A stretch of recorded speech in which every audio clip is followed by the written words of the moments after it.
Echoes of Robert Lee Frost. A Journey Through the Ordinary.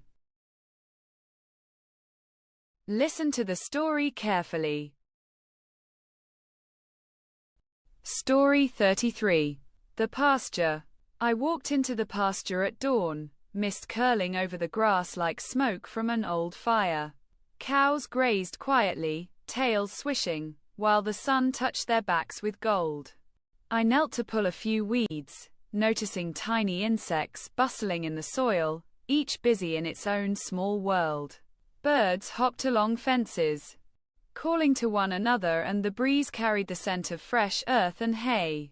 Children's laughter drifted from the nearby lane, mingling with the low hum of life waking. I stretched, feeling the wide open sky above, imagining all the hands that had worked this land through generations, shaping it, tending it, loving it. By noon, the pasture glowed in sun and shadow, and I left slowly, carrying a quiet peace in my chest, aware that even ordinary land can hold deep, steady beauty when noticed.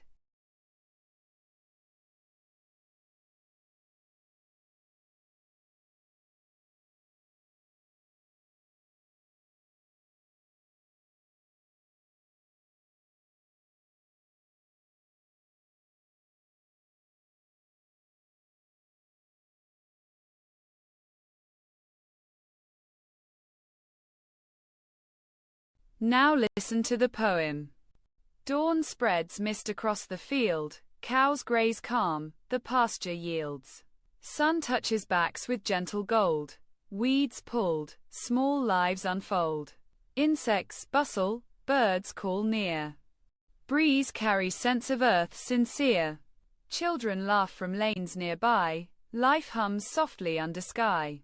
Hands of generations shape this land, tended with care, guided by hand. Pasture glows in sun and shade, quiet peace in heart is laid. Ordinary earth, beauty deep, holds its secrets for those who keep.